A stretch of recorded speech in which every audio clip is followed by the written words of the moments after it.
Episode 7 of Lazarus Project Season 2 starts after Dr. Gray's lab, with Bryson bleeding out and passing away. The part we didn't see from the end of Episode 6 includes Bryson, the one sent back with Janet, brought to the Lazarus Project. The Operation Janet decides to head home, while Ross reports back to Wes. He doesn't, however, tell her about the second Janet in the lab. Wes tasks Ross with bringing in Bryson from the university, the younger one, while he gives the green light to have Robin killed in cold blood in the middle of the day.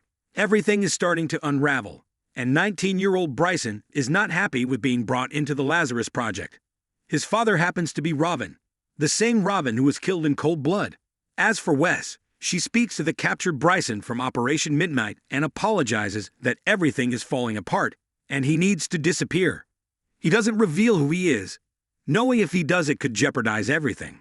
Sarah and George sneak into the Lazarus Project together, using Dar Sampson to pose as a security guard outside to get them in. They prepare for their operation, with weapons abound, and the potential that they might need to do something monstrous. After saving Sampson's hide outside, George shows up in Wes' office. Sarah uses the phone to ring through to Sampson and decides to have the other Bryson brought up to Wes' office. The blinds are shut, music put on the record player, and the older Bryson brought into the office along with the younger one, both sitting in front of Wes. Wes finds bitter tears running down her cheeks as she points out that time travel isn't a tool to save your own life.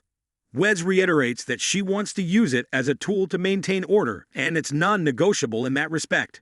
Wes refuses to play ball. Unfortunately, a spanner is thrown in the works when a bunch of security guards show up for a debrief, along with a bunch of other soldiers.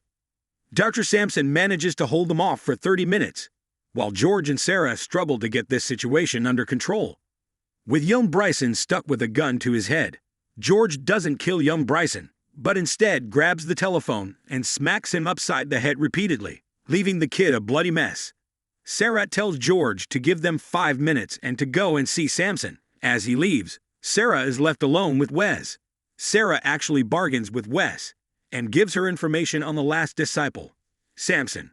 It's enough for Wes to phone in and initiate a code black and reverse time. The episode review. George's outburst at the end, with flashes to the past involving Sarah and George, seemed to be indicative of the beginning of the end for these two. Sarah has now seen a different side to George, although fate would assume that he's always been this way. But he's only now starting to fulfill that twisted prophecy. There's a decent ebb and flow to this series, which slowly fills in the gaps over what's been happening, and the missing puzzle pieces with each jump back in time.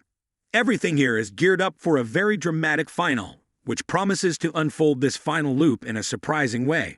Roll on the next episode.